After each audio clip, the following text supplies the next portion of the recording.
তোমাদের জন্য আজকে হচ্ছে টেস্ট পেপার সলভিং এর শেষ ক্লাস। আমরা সার্কেলের উপর কিছু কোশ্চেন দেখবো, সৃজনশীল প্রিভিয়াসলি আসা বোর্ড কোশ্চেন দেখবো। তো চলো দেখি কেমন প্রশ্ন আসে সার্কেল থেকে। তো ঢাকা বোর্ড 2019 সালের প্রশ্নটা দেখি। উদ্দীপকে হচ্ছে এফ এক্স ওয়াই, দেখে বোঝা যাচ্ছে এটা একটা বৃত্তের সমীকরণ। জি এক্স ওয়াই এটা আরেকটা বৃত্তের সমীকরণ।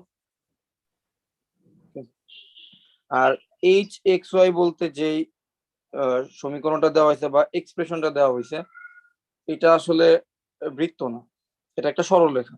কারণ এক্স আর ওয়াই দুইজনের পাওয়ারই হচ্ছে 1, এটা সরলরেখা। বাই দ্য ওয়ে, আমি যেটাকে আসলে ইকুয়েশন বলতেছি এগুলাকে আসলে ম্যাথমেটিক্স এর ভাষায় এগুলাকে ইকুয়েশন বলে না, এটা একটু জানায় রাখি। এদেরকে বলা হয় এক্সপ্রেশন। ম্যাথমেটিক্স এদেরকে বলা হয় এক্সপ্রেশন। যখন তুমি এই h x y is equal to, ধরো আমি কি লিখলাম 3x - 4y + 5, এটাকে বলা হয় ম্যাথমেটিক্স এক্সপ্রেশন।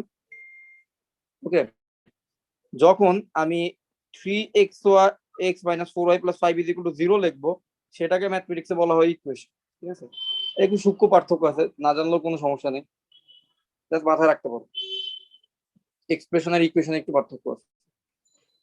আচ্ছা, তো এখানে যে তিনটা এক্সপ্রেশন দেওয়া হয়েছে, এই তিনটা এক্সপ্রেশনের মধ্যে এফ এক্স ওয়াই আর জি এক্স ওয়াই এই দুইটা হচ্ছে গিয়ে বৃত্তের এক্সপ্রেশন, আর লাস্টের এক্সপ্রেশনটা হচ্ছে সরল রেখার এক্সপ্রেশন। এবার চলো প্রশ্ন পড়ি। আগে সবসময় উদ্দীপক ভালোভাবে পড়বা, উদ্দীপক কি কি বলছে জিনিসগুলো মাথায় নিয়ে তারপর প্রশ্ন পড়তে যাবে। ক নম্বর প্রশ্ন কি বলছে দেখি। প্রশ্ন বলছে জি এক্স ওয়াই = 0 বৃত্তটি এক্স অক্ষ হতে যে পরিমাণ অংশ ছেদ করে তা নির্ণয় করো। খুবই সহজ প্রশ্ন। সো জি এক্স ওয়াই = 0, জি এক্স ওয়াই = 0 মানে কি, x² + y² + 6x - 6y - 31 = 0। আমি জি এক্স ওয়াই এর এক্সপ্রেশনটা বসাই দিলাম, সেটা = 0 লিখলাম। এবার হচ্ছে আমার ইকুয়েশনটা পাচ্ছি আমি। এবার বলছে এই ইকুয়েশনটা একটা বৃত্তের সমীকরণ, এইটা এক্স অক্ষ হতে যেই পরিমাণ অংশ ছেদ করে। আচ্ছা, সো তোমরা কি বলতে পারবা এক্স অক্ষের ছেদিতাংশ বের করে কিভাবে একটা বৃত্তের সমীকরণ থেকে? ফর্মুলাটা কি? 2√g² - c। 2√g² - c। আচ্ছা, ভেরি গুড। তাহলে এই ইকুয়েশন দেখে জি কিন্তু এই 6x এই রাশির মধ্যে থেকে জি আছে, আর সি হচ্ছে -31, এটা তো বোঝাই যাচ্ছে। ঠিক আছে, তাহলে এখন যদি আমরা 6x থেকে জি বের করতে চাই, কেন্দ্র বের করার জন্য আমরা -2 দিয়ে ভাগ দিই। ঠিক আছে, আর কেন্দ্র যেহেতু বের করার আমরা শুধু জি দরকার, কেন্দ্র হচ্ছে -g - একটা বৃত্তের কেন্দ্র হচ্ছে -g - বাট আমার শুধু জি দরকার। তাহলে আমি 6x কে 2 দিয়ে ভাগ দিব, তাহলে কত পাচ্ছি? 2 দিয়ে ভাগ দিলে 3x, x এর সাথে 3 আছে না, তাহলে এই 3টাই হবে আমার জি এর ভ্যালু। তাহলে জি = হচ্ছে আমার 3, আর সি হচ্ছে আমার -31। ঠিক আছে, আচ্ছা, তাহলে আমরা দুইটা ভ্যালু পেয়ে গেলাম। ওকে, আর এফ = তোমরা চাইলে বের করতে পারবে, বাট এখন আপাতত দরকার নাই। এফ -3। তো এখন চলো আমরা এক্স অক্ষের ছেদিতাংশ ফর্মুলার মধ্যে বসায় দিই। 2 × √g² এর জায়গায় 3² মাইনাস সি এর মান বলবে -31। তুমি পাচ্ছি আমরা 2 × √9 + 31 মানে হচ্ছে 40। 2 × √40, এটাই হচ্ছে এই বৃত্ত দ্বারা এক্স অক্ষর ছেদিতাংশ। মানে একটা বৃত্ত এমন ভাবে যদি থাকে তাহলে দেখো সে অবশ্যই এক্স অক্ষকে একটা অংশ ছেদ করছে। তাহলে এই যে এক্স অক্ষকে কতটুকু অংশ ছেদ করছে সেটাই আর কি বের করতে বলা হয়েছে। সেটা আশা করি তোমরা বুঝতে পারছো। আচ্ছা, চলো পরের প্রশ্ন দেখি কি বলছি।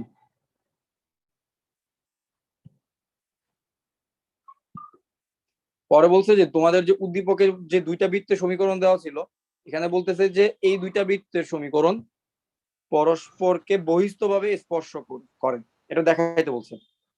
একটা হচ্ছে এফ এক্স ওয়াই, আমি লিখি F x Y = x² + y² - 10x + 6y + 25। একটা হচ্ছে এই বৃত্তের সমীকরণ, আর একটা হচ্ছে জি এক্স ওয়াই হচ্ছে আরেকটা বৃত্তের সমীকরণ। সো জি এক্স ওয়াই = হচ্ছে x² + y² + 6x - 6y, তারপর হচ্ছে -31 = 0। আচ্ছা, এই দুইটা বৃত্তের সমীকরণ। এখন বলছে যে দেখাও যে এই দুইটা বৃত্ত পরস্পরকে বহিস্থভাবে স্পর্শ করে। অনেকভাবে এই জিনিসটা দেখানো সম্ভব, দুইটা বৃত্ত যে বহিস্থভাবে স্পর্শ করতে অনেকভাবে দেখানো সম্ভব। আচ্ছা, এখন কিভাবে দেখানো যেতে পারে, ধরলাম এই হচ্ছে কি আমার এই একটা হলো এই বৃত্ত, এই বৃত্তটা হচ্ছে আমার এফ এক্স ওয়াই এই বৃত্তটা, আরেকটা বৃত্ত ধরলাম, এই ধরো একটা বৃত্ত তারা টাচ করে আছে, ঠিক আছে, এই বৃত্তটাকে ধরলাম জি এক্স ওয়াই। তাহলে অবশ্যই এই বৃত্তের একটা কেন্দ্র থাকবে, এই বৃত্তের একটা কেন্দ্র থাকবে, ঠিক না? এখন এই বৃত্তের কেন্দ্র কিছু একটা থাকবে, এই বৃত্তের কেন্দ্র কিছু থাকবে। এখন দুইটা কেন্দ্রের স্থানাঙ্ক ধরলাম, এটা 3,2, এটা ধরো 5 4,5। তাহলে কেন্দ্র যেহেতু তুমি স্থানাঙ্ক জানো, তুমি এই কেন্দ্রের মধ্যবর্তী দূরত্বটা বের করতে পারবা না? অবশ্যই পারবা। তাহলে এই দুইটা বৃত্তের কেন্দ্রদ্বয়ের মধ্যবর্তী দূরত্বটা তুমি ধরো বের করলা। এখন আবার একটা জিনিস দেখো, বৃত্তের ইকুয়েশন থেকে কিন্তু আমরা খুব সহজে ওই বৃত্তের ব্যাসার্ধ বের করতে পারি। তুমি এটা কাজ করো, এই দুইটা বৃত্তের ব্যাসার্ধ বের করো, তারপর দুইটা বৃত্তের ব্যাসার্ধ যোগ করো। ধরলাম এই বৃত্তের ব্যাসার্ধকে ধরলাম R1, এই বৃত্তের ব্যাসার্ধকে ধরলাম R2। তাহলে R1 আর R2 এর সামেশন কি এই দুইটা বৃত্তের কেন্দ্রদ্বয়ের মধ্যবর্তী দূরত্ব সমান হয় কিনা। যদি সমান হয় তার মানে বৃত্ত দুইটা অবশ্যই পরস্পরকে স্পর্শ করে আছে। এখন দেখো তাহলে কখন সমান হবে না, যদি স্পর্শ না করে। খুবই সিম্পল, বেসিক দেখো, আমি যদি বৃত্ত দেখো তো, বৃত্তটা যদি দূরে থাকতো, একটা একটাকে যদি স্পর্শ না করতো, তখন ঘটনাটা কি হইতো। এবার যদি তুমি তাদের কেন্দ্রদ্বয়ের মধ্যবর্তী দূরত্বটা বের করো, আর এই হচ্ছে তার R1 ব্যাসার্ধ, এই হচ্ছে তার R2 ব্যাসার্ধ, R1 আর R2 কে যোগ করলে কিন্তু তাদের কেন্দ্রদ্বয়ের মধ্যবর্তী দূরত্ব তুমি কিন্তু পাবা না, কেন্দ্রদ্বয়ের মধ্যবর্তী দূরত্বটা কিন্তু আরো বেশি। তার মানে আমাদের টার্গেট হচ্ছে কেন্দ্রদ্বয়ের মধ্যবর্তী দূরত্ব বের করা, তারপর দুইটা বৃত্তের ব্যাসার্ধ বের করা। এবার ব্যাসার্ধ দ্বয়ের সামেশন কি কেন্দ্রদ্বয়ের মধ্যবর্তী দূরত্ব সমান হয় কিনা দেখবো। যদি এই জিনিসটা সমান হয়, আমরা আমাদের ডিসিশন দিব, কনক্লুশনটা হবে বৃত্তদ্বয় অবশ্যই বহিস্থভাবে স্পর্শ করেছে। আশা করি জিওমেট্রিটা বুঝতে পারছো, এটা জ্যামিতিটা। এবার চলো আমরা এফ এক্স ওয়াই এই বৃত্তটা এবং জি এক্স ওয়াই এই বৃত্তটা, এই দুইটা বৃত্তের এই কাজটা খুবই সিম্পল, এই দুইটা বৃত্তের কেন্দ্র বের করব, এই দুইটা বৃত্তের ব্যাসার্ধ বের করব। প্রথম বৃত্তের কেন্দ্র হবে মাইনাস জি কমা মাইনাস এফ। মাইনাস জি বের করার সিস্টেম হচ্ছে এই এক্স এর যে রাশিটুকু আছে এটাকে -2 দিয়ে ভাগ দাও, তাহলে -10x কে -2 দিয়ে ভাগ দাও, তাহলে তোমার কাছে অবশিষ্ট থাকতেছে 5x। তাহলে এক্স এর সহগ কত, এক্স এর সহগ হচ্ছে 5, এই 5টাই হচ্ছে তোমার -g। তার মানে তোমার কেন্দ্রের ভুজ পেয়ে গেলাম 5। এবার তাহলে বলো তো কেন্দ্রের কোটি কত হবে? -3। -3। তাহলে আমি কেন্দ্রটাই পেয়ে গেলাম, ঠিক আছে, এই বৃত্তের কেন্দ্র পেয়ে গেছি। তাহলে কেন্দ্র যেহেতু পেয়ে গেছি, এখন আমার কাজ হচ্ছে কি ব্যাসার্ধ বের করা। আচ্ছা, আমার যদি একটা বৃত্তের সমীকরণে তোমার জি এফ আর সি এই তিনটা জিনিস যদি দেওয়া থাকে, তখন কিন্তু চাইলে ব্যাসার্ধ বের করা যায়। ব্যাসার্ধর ফর্মুলাটা হচ্ছে √g² যোগ f² মাইনাস সি। এই ফর্মুলা দিয়ে তুমি চাইলে বৃত্তের ব্যাসার্ধ বের করতে পারবা। তাহলে চলো প্রথম বৃত্তের ব্যাসার্ধ R1 বের করি। R1 ইজ ইকুয়াল টু হবে √g হচ্ছে 5 বেসিক্যালি জি হচ্ছে -5, কারণ এটা তো -g আর -f হচ্ছে বৃত্তের কেন্দ্র, বাট স্কোয়ার যেহেতু করতেছি তো এটা ম্যাটার করবে না। সো 5² যোগ -3² 3² কি 3² মাইনাস, এবার আমাকে লিখতে হবে সি। দেখো সি হচ্ছে কি এখানে 25, ঠিক আছে, তাহলে আমি -c মানে হচ্ছে -25। তাহলে ব্যাসার্ধ কত আসতেছে, এই 5² 25 আর এই 25 বিয়োগ গেলে 3² মানে 9, 9 কে রুট করলে থাকবে 3। তাহলে প্রথম বৃত্তের ব্যাসার্ধ আসতেছে হচ্ছে তোমার 3। সিমিলারলি আমরা দ্বিতীয় বৃত্তের জন্য আমরা আগে কেন্দ্র বের করি, তারপর ব্যাসার্ধ বের করি। তো কেন্দ্র কত আসবে, 6x কে যদি -2 দিয়ে ভাগ দাও তাহলে হবে -3,3। তাহলে -3,3 হচ্ছে দ্বিতীয় বৃত্তের জন্য তোমার কেন্দ্র। দ্বিতীয় বৃত্তের জন্য ব্যাসার্ধটা R2 ইজ ইকুয়াল টু কত হবে, চলো সেটা দেখি। এটা হবে √g² যোগ f² মাইনাস সি, -31। সি এর ভ্যালুটা হচ্ছে -31। তাহলে আমরা মাইনাস করে -31 কে মাইনাস করতেছি, তাহলে -31। তাহলে এবার যদি আমরা করি ফর্মুলাটা ফলাই দেখি কত আসে, 9 যোগ 9 প্লাস 31। তাহলে এখানে আসতে আসতে দেখো 31 সাথে 9 যোগ করলে আসবে হচ্ছে 40, 40 সাথে 9 যোগ করলে 49, 49 কে যদি তুমি রুট করো তাহলে 49 √49 এর ভ্যালু আবার কত, √49 ইজ ইকুয়াল টু হচ্ছে 7। তাহলে আমরা দ্বিতীয় বৃত্তের ব্যাসার্ধ কত পাচ্ছি, দ্বিতীয় বৃত্তের ব্যাসার্ধ পাচ্ছি 7। আচ্ছা, তাহলে আমার ব্যাসার্ধ দ্বয়ের যোগফল কত, R1 যোগ R2 ইজ ইকুয়াল টু হচ্ছে 7 যোগ 3 ইজ ইকুয়াল টু 10। এবার তোমাদের কাজ হবে এইখানে যে কেন্দ্র দেখছো, একটা প্রথম বৃত্তের কেন্দ্র আর দ্বিতীয় বৃত্তের কেন্দ্র, তাদের মধ্যবর্তী দূরত্বটা বের করো। এটা কি সবাই করো, দূরত্বের ফর্মুলা দিয়ে করো, করে একটু দেখো তো তাদের মধ্যবর্তী দূরত্বটা কি 180 মানে 10 আসে কিনা। তাদের মধ্যবর্তী দূরত্ব 10 আসে না, তাহলে বলতে পারবা যে কি বৃত্তদ্বয় বহিস্থ ভাবে স্পর্শ করছে।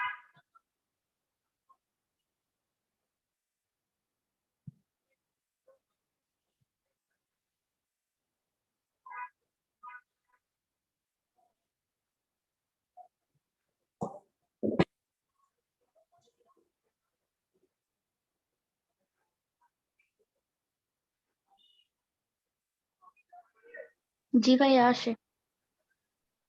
ওকে, ঠিক আছে, তাহলে পরের প্রবলেমে যাই। এর গ নম্বর প্রবলেমটা দেখো।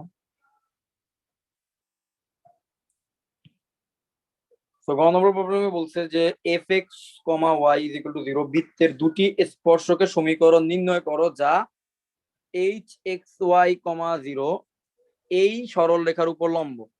আচ্ছা, বুঝতে পারলাম। প্রথম কাজ, এইচ এক্স ওয়াই সরল রেখাটাকে দেখি কত, স্টেপ বাই স্টেপ আগাই। এইচ এক্স এর সরল রেখাটা হচ্ছে 3x - 4y + 5 = 0। একটা কাজ করি, এই সরল রেখার লম্ব রেখার ইকুয়েশন বের করি, তারপরে বলবো যে সেই লম্ব রেখার ইকুয়েশনটাই হচ্ছে fxy, 0 এই বৃত্তের উপর স্পর্শক। তারপর স্পর্শকের শর্ত একটা আছে, ওই শর্তটা অ্যাপ্লাই করে আমরা সেই সরল রেখাটাকে স্পর্শকটাকে ডেফিনিটলি ভাবে বের করব। সো আমার এই হচ্ছে কি এইচ এক্স ওয়াই, এটা হচ্ছে তার সরল রেখার সমীকরণ।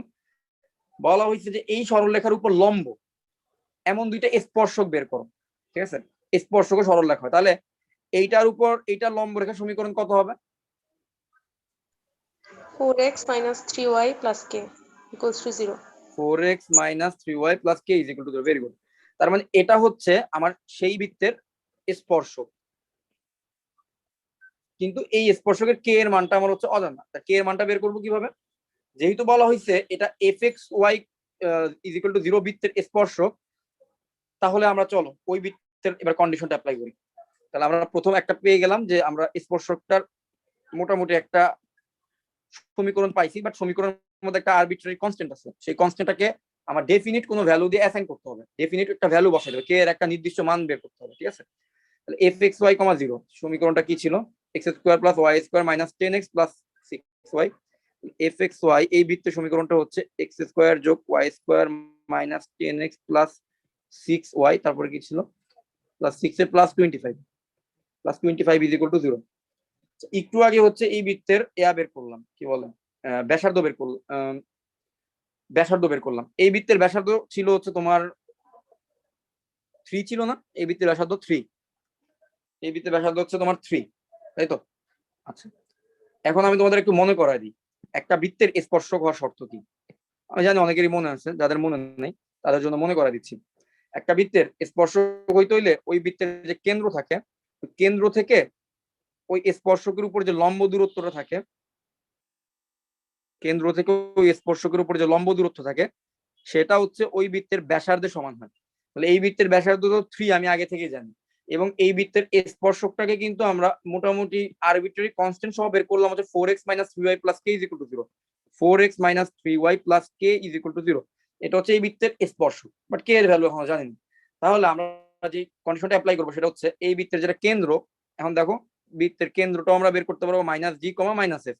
তো -g বের করার জন্য -2 দিয়ে ভাগ দাও, তার একটু আগে বের করছিলাম 5, -3, একটু আগে বের করছিলাম তার কেন্দ্র 5, -3। তাহলে এই যে 5, -3 তার কেন্দ্র, এই কেন্দ্র থেকে এই সরল রেখার উপর লম্ব দূরত্বটা বের করো। তারপর তুমি বলবা প্রশ্ন মতে এই লম্ব দূরত্ব হচ্ছে তার ব্যাসার্ধের সমান, অর্থাৎ 3, এবং সেখান থেকে তুমি কে এর ভ্যালুটা বের করে নিয়ে আসবা। তো চলো সেটা করি। সো 5, -3 বিন্দু থেকে 4x - 3y + k বিন্দুর উপর লম্ব দূরত্ব বের করতে গেলে আমরা একটা মডুলাস দিব। 4 * x এর জায়গায় যেই বিন্দু থেকে লম্ব দূরত্ব বের করতেছি সেই বিন্দুর ভুজ বসাবো 5, -3 * y এর জায়গায় সেই বিন্দুর কোটি বসাবো -3 প্লাস k এর মডুলাস, তারপরে তাকে ডিভাইড করবো √ওভার x এর সহগ স্কয়ার যোগ y এর সহগ স্কয়ার। x এর সহগ হচ্ছে 4 স্কয়ার যোগ y এর সহগ হচ্ছে -3 স্কয়ার। শেষ। এই যে লম্ব দূরত্বটা বের করলাম সেটা অবশ্যই তার ব্যাসার্ধের সমান হবে, ব্যাসার্ধ হচ্ছে 3। এবার চলো আমরা আবার ক্যালকুলেশন করি। এবার দেখো উপরে থাকতে হচ্ছে 4 5 হচ্ছে 20, আর এখানে হচ্ছে 3 আর -3 গুণ করলে 9 প্লাস k এর মডুলাস ডিভাইডেড বাই √ওভার, দেখো 4 স্কয়ার আর 3 স্কয়ার এর রুট যদি করি 16 আর 3 হচ্ছে 25, 25 এর রুট করলে আসবে হচ্ছে 5। 5 ইজ ইকুয়াল টু হচ্ছে 3। এবার ক্যালকুলেশন করলে হবে 29 প্লাস কে এর মডুলাস ইজ ইকুয়াল টু হচ্ছে 15। এখন যদি আমরা মডুলাস উঠে দিই, যারা সেকেন্ডারি স্টুডেন্ট তোমরা তো অবশ্যই জানো মডুলাস উঠলে প্লাস মাইনাস দুইটা জিনিস চলে আসে, ঠিক আছে? তাহলে 29 plus K is equal two একবার হবে প্লাস 15, আরেকবার হবে 29 plus K is equal two minus 15, ঠিক আছে? দ্যাট মিনস এখান থেকে আমরা কে ইজ ইকুয়াল টু একবার পাচ্ছি হচ্ছে 15, 29 যদি মাইনাস যায় তাহলে 15 মাইনাস 29 মানে হচ্ছে মাইনাস 14, আরেকবার পাচ্ছি হচ্ছে কে ইজ ইকুয়াল টু হচ্ছে তোমার মাইনাস কত আসবে 44 না, আমি কি কোথাও ভুল করলাম?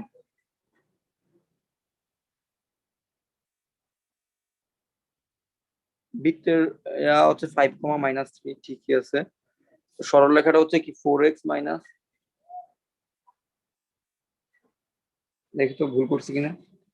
ও, একটু ভুল করছি, এই জন্য অ্যান্সার মিলতেছে না। আচ্ছা দেখো, আমরা লম্ব সরলরেখার সমীকরণ বের করার ক্ষেত্রে আমরা কিন্তু মাঝখানের চিহ্নটা মাইনাস থাকলে মাঝখানের চিহ্নটাকে কিন্তু প্লাস করে দিই, সেই জিনিসটা কিন্তু আমরা এখানে ভুল করছি। তো মাঝখানের চিহ্নটা কিন্তু প্লাস হয়ে যাবে, দেখো তো এই জিনিসটা কিন্তু আমরা একটু ভুল করছি। লম্ব রেখার সমীকরণ বের করার সময় আমরা এক্স এর সহগ ওয়াই এর কাছে পাঠাই, ওয়াই এর সহগ এক্স এর কাছে পাঠাই, মাঝখানে যে চিহ্নটা থাকে সেটা কিন্তু চেঞ্জ করে দিতে হয়, ঠিক আছে? তো ওই জিনিসটা কিন্তু করা হয়নি, তো মাঝখানের চিহ্নটাকে চেঞ্জ করতে হবে। মাঝখানের চিহ্নটাকে চেঞ্জ করলে এটা হবে লম্ব রেখার সমীকরণ হবে 4x + 3y। তো ওইটা যদি করি তাহলে এখানে প্লাস 3 ইন্টু মাইনাস 3, তার মানে এখানে হবে কি 20 মাইনাস 9 প্লাস কে। তাহলে এখান থেকে আসবে হচ্ছে 20 থেকে 9 গেলে হচ্ছে 11, 11 প্লাস কে। তো তুমি পাচ্ছ 11 plus K is equal two 15, আবার পাচ্ছ 11 plus K is equal two minus 15। তো এখান থেকে কে এর ভ্যালু কি আসবে? এখান থেকে কে ইজ ইকুয়াল টু আসবে 4, অথবা কে ইজ ইকুয়াল টু যদি 11টা ওই পাশে নিয়ে যাই মাইনাস 26। তো আমরা আমাদের সলিউশন পেয়ে গেলাম। আমরা আসলে ওই সরলরেখাগুলো পাবো।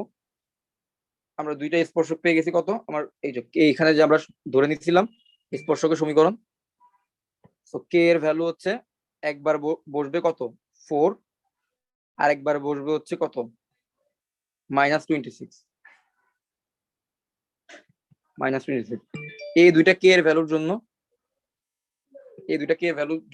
তুমি এই বৃত্তের দুইটা স্পর্শকের সমীকরণ পাবা, ঠিক আছে?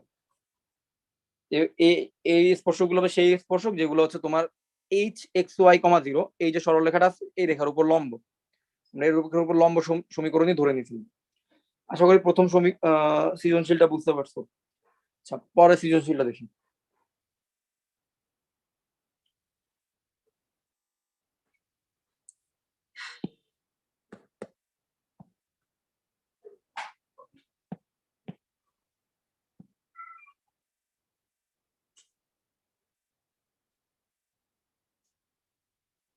আচ্ছা, সো আসো এবার পরের সৃজনশীলটা দেখি এখানে কি বলছেন। কুমিল্লা বোর্ডে আসছে 2019 সালে। প্রথমে 1 নম্বর ইকুয়েশনে যে সমীকরণটা দেওয়া হয়েছে সমীকরণটা দেখে বুঝতে পারবা এটা একটা বৃত্তের সমীকরণ।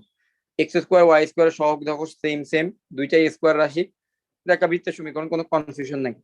2 নম্বর ইকুয়েশনটা তো একদম বৃত্তের আদর্শ ইকুয়েশন, এটা নিয়ে কোনো সন্দেহ নেই।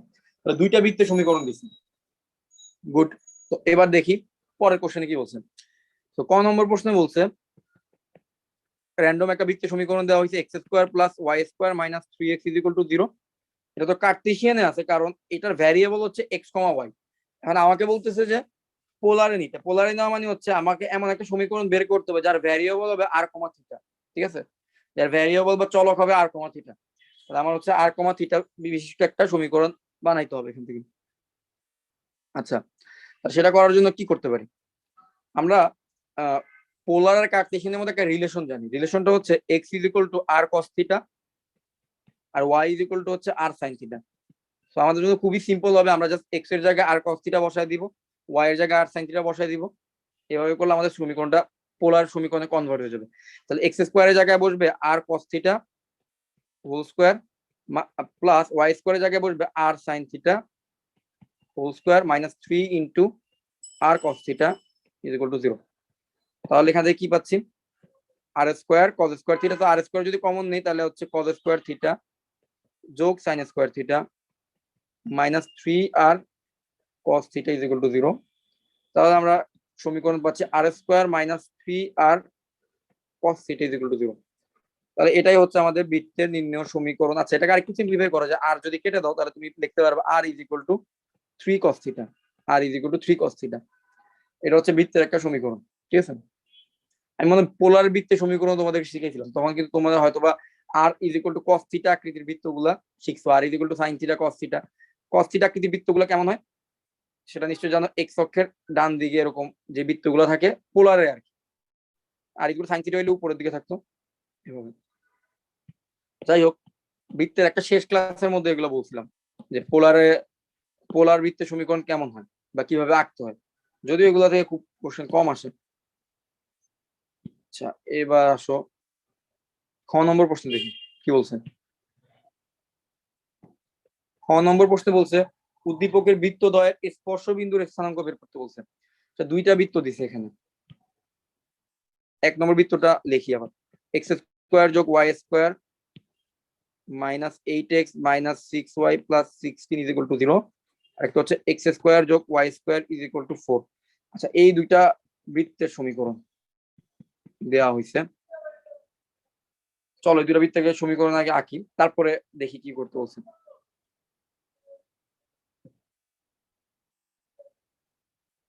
বৃত্তদ্বয়ের স্পর্শ বিন্দু, তাহলে মজার ব্যাপার হচ্ছে স্পর্শ বিন্দু যদি বের করতে বলছে তার মানে বৃত্ত দুইটা হচ্ছে পরস্পরকে অবশ্যই স্পর্শ করছে কোন একটা জায়গায়। তাহলে এই হচ্ছে এই বৃত্ত দুইটার স্পর্শ বিন্দু, তাহলে এই বিন্দুটা আমার বের করা লাগবে যেই জায়গায় এই দুইটা বৃত্ত স্পর্শ করছে। সেটা কিভাবে বের করব, সেটা বের করার জন্য একটা কাজ করতে পারি। সেটা বের করার জন্য একটা কাজ করি, দুইটা বৃত্তের কেন্দ্র আমার দরকার আগে, এই দুইটা বৃত্তের কেন্দ্র বের করি। দেখো তো এক্স স্কোয়ার যোগ y square is equal to 4, এই বৃত্তের কেন্দ্রটা কত বলতে পারবা? 0 0 0 0, ভেরি গুড। আর এক্স স্কোয়ার যোগ y square minus 8x minus 6y, এই বৃত্তের কেন্দ্র নিশ্চয়ই বলতে পারবা, এটা একটু বলো তো কত হবে? 4 3 4,3 4,3, ভেরি গুড। আচ্ছা, এখন এই প্রশ্নটা খুব মজার, সরলরেখা চ্যাপ্টারের কনসেপ্টটা ইউজ করে চাইলে খুব সহজে করতে পারবো। দেখো এক্স স্কোয়ার যোগ y square is equal to 4, এই বৃত্তের ব্যাসার্ধ কিন্তু তোমার হচ্ছে 2, এই বৃত্তের ব্যাসার্ধ কিন্তু তোমার 2, লাস্টে 4 আছে, 4 কে লেখা যায় 2 স্কোয়ার, তার মানে ব্যাসার্ধ হবে 2। আর প্রথম বৃত্তের ব্যাসার্ধ যদি তুমি বের করতে চাও তাহলে তোমার হচ্ছে ফর্মুলা হচ্ছে রুট ওভার জি স্কোয়ার যোগ এফ স্কোয়ার মাইনাস সি। দেখো জি এফ হচ্ছে 4 আর 3, তাহলে আমি লিখতে পারি রুট ওভার 4 স্কোয়ার যোগ 3 স্কোয়ার মাইনাস সি, মানে কোথায় এখানে হচ্ছে 16 আছে দেখতেছো, তাহলে মাইনাস 16 করতে হবে। মাইনাস 16 যদি তুমি করো তাহলে তুমি এখানে কত পাবা, বিয়োগ করলে কত পাবা, 4 স্কোয়ার আর 16 কাটাকাটি গেলে 3 স্কোয়ারের রুট করলে 3, তাহলে প্রথম বৃত্তের ব্যাসার্ধ আসতেছে তোমার 3।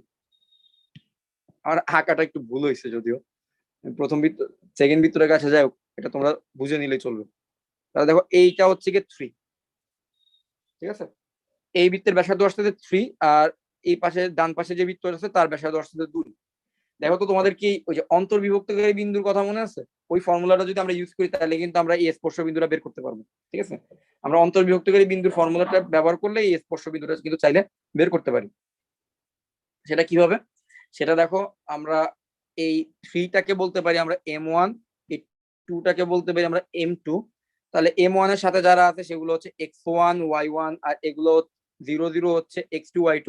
এবার আমরা জাস্ট ফর্মুলাটা অ্যাপ্লাই করি, তাহলে আমাদের স্পর্শ বিন্দুর ভুজ হবে x ইজ ইকুয়াল টু হবে m1 x2, m1 মানে হচ্ছে 3, 3 ইন্টু x2 মানে হচ্ছে 0, plus m2 x1, m2 value হচ্ছে 2, 2 ইন্টু x1 মানে হচ্ছে 4, divided by m1 plus m2 মানে হচ্ছে 3 প্লাস 2। এখানে দেখো ক্যালকুলেট করলে আসে 8 ডিভাইডেড বাই 5। তাহলে আমরা স্পর্শ বিন্দুর ভুজ বের করে ফেলছি, এবার স্পর্শ বিন্দুর কোটি বের করব। চলো, নিচে তো m1 প্লাস m2 মানে 3 প্লাস 2 হবেই, আর উপরেরটা দেখো m1 ইন্টু y2 মানে হচ্ছে 3 ইন্টু আবারও 0, m2 into y, m1 into y2 যোগ m2 ইন্টু y1 যোগ 2 ইন্টু 3, তাহলে হচ্ছে 6 ডিভাইডেড বাই 6 মানে হচ্ছে 1। তাহলে আমরা স্পর্শ বিন্দুটা পেয়ে গেলাম 8/5, 1। এটাই হচ্ছে সেই স্পর্শ বিন্দু। ওকে, আচ্ছা আমি মনে একটু ভুল করছি, একটা জায়গায় একটু ভুল হয়েছে। দেখো এখানে যখন আমি ক্যালকুলেট করতেছি 3 ইন্টু 0 মানে হচ্ছে 0, 2 ইন্টু 3 মানে হচ্ছে 6, আর নিচে কিন্তু 3 প্লাস 2 ইজ ইকুয়াল টু 5, তাহলে এটা হবে 6/5, ঠিক আছে। এটা নিয়ে অনেক বেশি ভুল করতেছি, মানে মাথায় অনেক বেশি প্রেশার থাকে, নিজেরও পরীক্ষা চলতেছে তো, যাই হোক 8/5, 6/5, সো এটা হয়ে গেল আমাদের অ্যান্সার। তাহলে স্পর্শবিন্দুর স্থানাঙ্ক। আচ্ছা, সো এই প্রশ্নটা আশা করি বুঝতে পারছো, এটা সিম্পল একটা প্রবলেম ছিল, অনেক সরলরেখা কনসেপ্টের সাথে মার্চ করে দেওয়া হয়েছে।